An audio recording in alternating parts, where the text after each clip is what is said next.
Okay, guys, home price beginning to cool as active listings jump 35%. This is also from CNBC. For the 4 weeks ending June 23rd, the typical home sold for slightly less than its asking price. A little less than 2/3 of homes sold over asking price in the last month, but that is the lowest share since June of 2020. And annual home price growth, they say slipped to 4.6% from 5.3. That's still positive. Yeah, hello. Just in case you're Still making taking notes at home, which is the slowest growth rate in 7 months. Like, I don't think that's anything to freak out about. It's still positive, and it's still positive 0.4. It's not like it went from 5.3 to 0.3. Yeah, exactly. So, are you guys seeing home prices cool? I'm seeing some price reductions, but they're at the higher price ranges, not in the, I'll say, San Diego entry level. Let's say it's not going from 750 to 725. Yeah. But I'm seeing 1.3 to 1.250. Yeah. At least around here for San Diego, anywhere between, I want to say 600 to maybe even 800,000.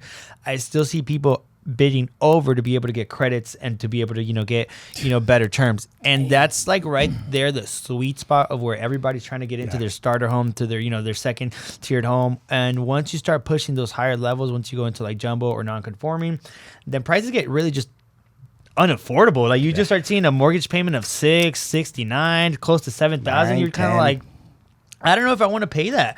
But one of the things that I did like about this article is that, consumers and people that aren't in real estate don't really know how the market is really going. So right here it says some buyers think they can get a deal because they're hearing that the market is cool. Some sellers think every home will sell for top dollar no matter the condition. And although there is truth to those, to those comments, it's in certain micro markets and areas that are dependent on what the competition is in those areas. Now, unfortunately, here in San Diego, it's still very hot, and you really need to have a strong offer. You need to be very strongly approved to be able to have, a good opportunity of getting your offer accepted. But I just think it's case by case everywhere you go. And all the articles that we've been seeing have been kind of contradicting each other. One says the market's stuck, but then the other one says, oh no, market's going to come down. Then, home prices are up, and then home prices are cooling. So I feel there's a huge combination of a whole bunch of point of views that we hope that's going to happen, but we're steadily seeing that prices aren't going to drop the way that we want. They're talking about, nationwide too. So who knows where they grab this information from? It could have been Tennessee. So, it's not, right. It could have been Tennessee, but you're absolutely right. Every micro market has its own strengths and weaknesses, right? Mm-hmm. Here, I've seen a couple of my clients, they want to kind of go with that tactic, and then they lost out. Somebody else came in, they took advantage of it, and now they're closing. And our client's like, dang, I should have just gone and listened to the realtor and put the offer in there, of what it should have been. Just to put it in perspective, it was a house that was listed for $990, right? So we didn't think it was going to go for any higher. So I contacted the listing agent, and I said, what if we were to put an offer in for $1,020,000 with no appraisal contingency? Well, she says, you're one of the lowest offers. Jeez, at $1,020,000? $1,020,000. Dude, that's ridiculous. $30,000 higher, no contingency.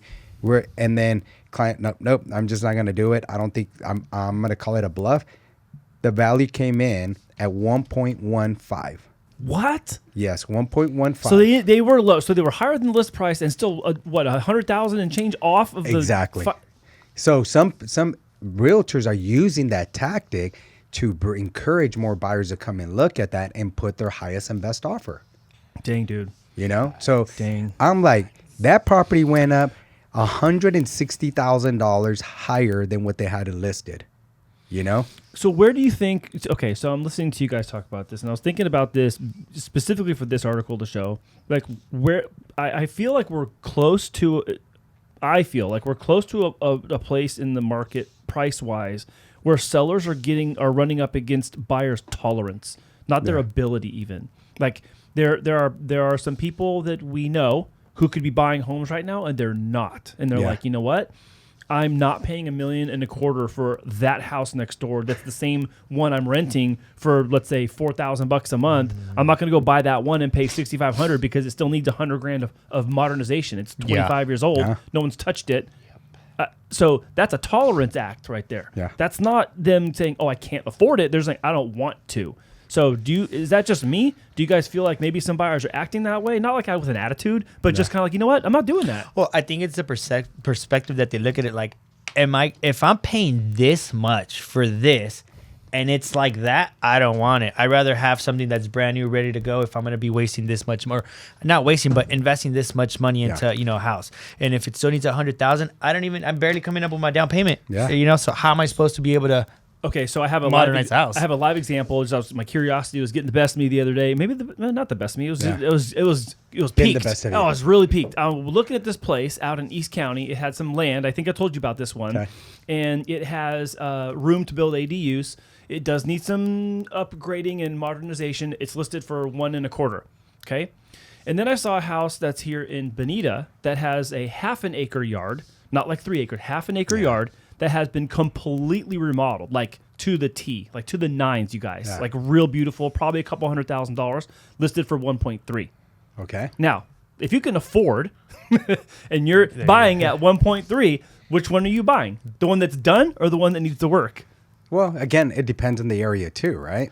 I guess for purposes of just looking at it like that, I would go with the brand new one because it's both the same, technically the same price. Why am I going to go and have to then put more money into one if one's already ready to go? Right. Logically, I mean, that's how you would look at it, right? Yeah. So part of what I think is the kind of maybe part B of this whole like sellers are up against buyer tolerance is like sellers are going to eventually have to face the condition of their home when buyers who can afford to buy it say, I won't buy it like that.